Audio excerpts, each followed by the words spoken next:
একজন ব্যক্তি যখন এই মসজিদটাকে তৈরি করতে চলেছে, এমনি সময়তে আপনার যে কিনা ভারতের সরজমিনেতে, এই ভারতের মাটিতে মসজিদের প্রয়োজন নেই, বাবরি মসজিদ উদ্বোধন করবে। এদেশে মসজিদের প্রয়োজন নেই। আরে মসজিদের দরকার নাই তো তোমার ভাষণের কি দরকার? হারামখোর, তোমার জালসা করে খাওয়া বন্ধ করে দেবো, তোমার মুনাফেকগিরি করা বন্ধ করে দেবো। মুনাফেক, হারামখোর, হারামখোরদের কথা আল্লাহ কোনোদিনই কবুল করবে না। কোটি কোটি টাকা খরচা করে বাবরি মসজিদ করতে যাচ্ছেন, ও করে লাভ কি?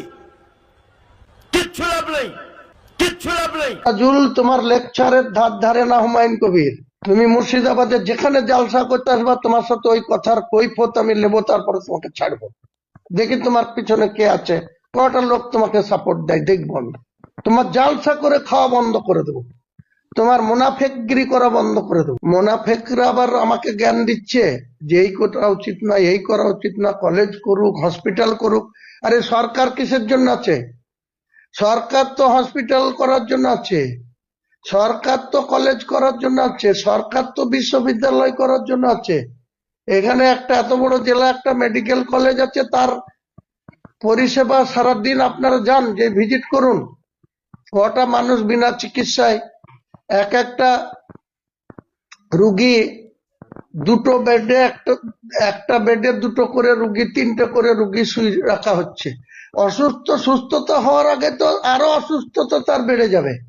সেসব জায়গায় তোমার কথা বলার ক্ষমতা নাই। কিছু মুনাফেক মুসলমান আছে, তারা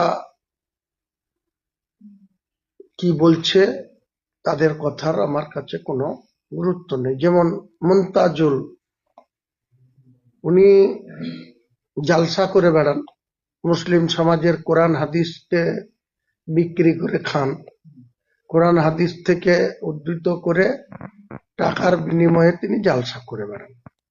তিনি যদি এত উপদেশ দিচ্ছেন, তা তিনার উপদেশটা আমি গুরুত্ব দিতাম যদি তিনি 1 মাস আগে থেকে লোকের কাছ থেকে অ্যাডভান্স নিয়ে তারপরে তিনি কোরআন হাদিসের ব্যাখ্যা করতে যান। আমরা রাজনীতি করি, রাজনীতির মঞ্চে আমরা যখন কোথাও কোনো মঞ্চে ভাষণ দেওয়ার জন্য, সে দমকল হোক, জলঙ্গি হোক, চাই জমিপুর হোক, চাই ফারাক্কা হোক, চাই রেজিনগর হোক, বেলডাঙ্গা হোক, কোথাও যখন আমরা রাজনৈতিক বক্তৃতা দেওয়ার জন্য কোনো মঞ্চে যাই, এই মুনতাজুলদের মতন আমরা কারো সাথে অ্যাডভান্স নিই না, কারো কাছ থেকে তেলের পয়সাও চাই না। আমাদের গাড়ি রোজগারের পয়সায় তেল পুরে আমরা সেখানে গিয়ে বক্তৃতা করতে যাই। কাজে এখান থেকে মুনতাজুলদের সঙ্গে আমার পার্থক্য। কারণ মুনতাজুলরা কোরআন হাদিসকে ব্যাখ্যা করে মানুষকে বোঝাতে যায়, কিন্তু নিঃস্বার্থে না, নিজের ব্যক্তিগত স্বার্থটাকে আগে মানে কার্যকরী করে, বা আগে অ্যাডভান্স টাকা নেয়, তারপরে তিনি যে ভাষণ মারতে যান। তিনি আবার আমাকে জ্ঞান দিচ্ছে যে একটি ইসলামিক হসপিটাল করলে ভালো হতো, একটি মসজিদের কোনো দরকার নেই। আরে মসজিদের দরকার নাই তো তোমার ভাষণের কি দরকার? তুমি যে ইউটিউব চালাও, ইউটিউব চালিয়ে পয়সা রোজগার করো, ওটা কোরআন হাদিস মোতাবেক হারাম।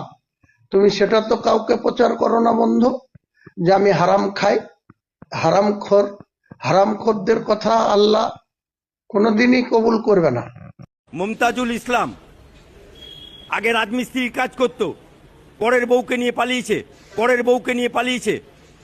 মুমতাজুল ইসলাম আগে রাজমিস্ত্রির কাজ করত, পরের বউকে নিয়ে পালিয়েছে, পরের বউকে নিয়ে পালিয়েছে। সে আবার কবে মাওলানা হল?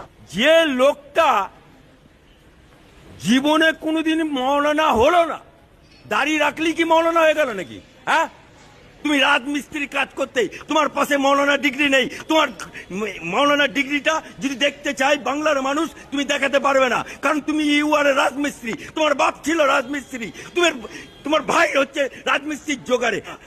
আলেম তো না, এরা হচ্ছে জালেম। এই জালেমের বাচ্চা যদি বেশি বাড়াবাড়ি করে, টেনে আনবো, সার্টিফিকেট দেখাতে পারবো, বলবো পারবে না, গ্যারেজ করে দেবো। সরকার যদি মন্দির করতে পারে, সরকার যদি মন্দির করার জন্য জায়গা দিতে পারে, সরকার যদি দুর্গাপুজোয় অনুদান দিতে পারে, সরকার যদি কার্নিভাল করতে পারে, তা ও একটা মসজিদ করছে নিজের টাকায়, তা কোন সালার কি এসে যায়? তা ও একটা মসজিদ করছে নিজের টাকায়, তা কোন সালার কি এসে যায়? আসসালামু আলাইকুম ওয়া রাহমাতুল্লাহি তাআলা বারাকাতুহু। ব্রাদার ইসলাম, আমি আপনাদেরকে মেসেজ দিতে চাইবো, আমি আপনাদেরকে জানাতে চাইবো, যখন বাবরি মসজিদকে ভাঙা হয়েছিল, যখন বাবরি মসজিদ ভেঙে দেওয়া হয়েছিল, তখন এই সমস্ত কাজ্জাব বিন কাজ্জাব আপনার যে কিনা গোহাল ঘরের মধ্যে লুকিয়েছিল।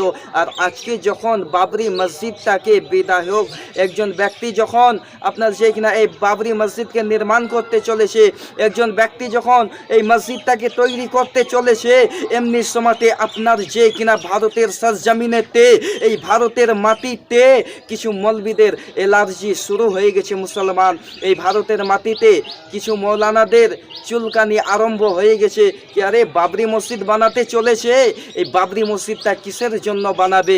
এই বাবরি মসজিদকে দেখে কিছু নামধারী মৌলানা, কিছু নামধারী মুসলমান, কিছু নামধারী ইংরেজের ফান্ডিং লেনেওয়ালা, কিছু নামধারী ইহুদির টাকা লেনেওয়ালা, কিছু নামধারী আপনার যে কিনা জাকাতের ফেতরা টাকা লেনেওয়ালা মৌলবীরা, কিছু নামধারী রাজমিস্ত্রি মৌলানা, সে আগে রাজমিস্ত্রি কাজ করতো, আজকে মৌলবী সেজে তেজের মধ্যে বলছে, পাবলিকের সামনে বলছে যে বাবরি মসজিদ বানানো যাবে না, যাবে না, যাবে না। আমি আপনাদেরকে জানাতে চাই, খাস করে যেই ব্যক্তি মসজিদ বানাচ্ছে, আমি তাকে জানাতে চাই যে ভাই, এই মসজিদ বানানোর কাজটা আপনার যে কিনা এই মমতাজুল সাহেবকে, এই রাজমিস্ত্রিকে ঠিকাই দিয়ে দিবেন, ইনশাআল্লাহ দেখবেন ওনার এলার্জি কমে যাবে, ওনার চুলকানি কমে যাবে, ওনার মন ঠিক হয়ে যাবে। এই জন্য আমি অনুরোধ করব যে এই মসজিদের কাজ যে আছে, এই কাজের ঠিকা এই রাজমিস্ত্রি মমতাজুল সাহেবকে দিয়ে দিবেন। আর আজকে আমি সেই আইনজীবী আফজল সাহেবকে ধন্যবাদ দিতে চাই, এই জন্যই যে তার পূর্বের ইতিহাসগুলোকে আজকে তুলে ধরেছেন। এই জন্য আমি তাকে আজকে ধন্যবাদ দিতে চাই, ধন্যবাদ জানাতে চাইছি যে আজকে তার পূর্বের ইতিহাসগুলোকে আজকে মানুষের সামনে, আজকে পাবলিকের সামনে তুলে ধরেছে। ভাই, তোমাকে ধন্যবাদ যে আজকে সেই রাজমিস্ত্রির গোপন তথ্যগুলো আজকে পাবলিকের সামনে প্রকাশ্য করে দিয়েছো, পরিচালিত করে দিয়েছো। এই জন্য ভাই তোমাকে আমি ধন্যবাদ দিতে চাই। একজন মৌলবী হয়ে, একজন ইসলামিক স্কলার হয়ে, একজন মৌলানা হয়ে কি করে বলতে পারে যে মসজিদের দরকার নেই? একজন মৌলানা হয়ে, একজন বক্তা হয়ে, একজন মুকাররির হয়ে, একজন খতিব হয়ে নিজে কি করে বলতে পারে যে এই ভারতের সরজমিনেতে মসজিদের দরকার নেই, মসজিদের প্রয়োজন নেই? আরে এই সমস্ত মৌলবীকে যেখানে পাবেন সেখানে মাল লাগাবেন। তেজের মধ্যে যে জায়গাতে প্রোগ্রাম করতে যাবে, জালসা করতে যাবে, তেজের মধ্যে ধরবেন আর ওনার কলারটাকে ধরে নেবেন মমতাজুল সাহেবের, আর ধরার পরে বলবেন যে মসজিদের দরকার নেই, ভারতের মাটিতে মসজিদের দরকার নেই। আপনি বলেছেন ওই জায়গাতে ধরে আপনারা ওনার চামড়াকে লাল করে দিবেন, তেজের মধ্যেই ধরবেন, ধরার পরে ওনার চামড়াগুলোকে আগে লাল করে দিবেন। মুসলমান, এই সমস্ত কাজ্জাব, এই সমস্ত মিথ্যুক, এই সমস্ত মুনাফিক হতে আপনারা বেঁচে থাকেন। আর এই ভিডিওটিকে বেশি বেশি করে শেয়ার করেন, যেন প্রত্যেক মানুষ দেখে নেই, প্রত্যেক মানুষরা জানতে পারে। আর অবশ্যই অবশ্যই আপনারা বেশি বেশি করে শেয়ার করবেন এবং কমেন্ট বক্সে জানিয়ে যাবেন যে মমতাজুল যে কথা বলেছে ঠিক বলেছে না ভুল বলেছে, আমি যে কথা বলেছি ঠিক বলেছি না ভুল বলেছি, মসজিদ বানাতে গেলে ঠিক হবে না না বানাতে গেলে ঠিক হবে। সেই জায়গাতে আজকে আপনার যে কিনা বিধায়ক সাহেব বলেছে মসজিদ বানানো হবে, তারপরে হাসপাতাল বানানো হবে, তারপরে স্কুল বানানো হবে, বাচ্চাদেরকে লেখাপড়ার ব্যবস্থা করে দেওয়া হবে। মুসলমান, তারপরে উনি বলেছে মানুষকে চিকিৎসার ব্যবস্থা করে দেওয়া হবে। তাই আমি অনুরোধ করব আপনারা খাস করে যত বেশি পারবেন লাইক আর শেয়ারের উপরে শেয়ার, আর ভিডিওটিতে কমেন্ট করে জানিয়ে যাবেন। এই ভিডিওর মাধ্যমে কমেন্ট করে জানিয়ে যাবেন। মুসলমান, কমেন্ট বক্স ফাঁকা রয়েছে। ওয়া আখিরু দাওয়ানা আলহামদুলিল্লাহি রাব্বিল আলামিন। আসসালামু আলাইকুম।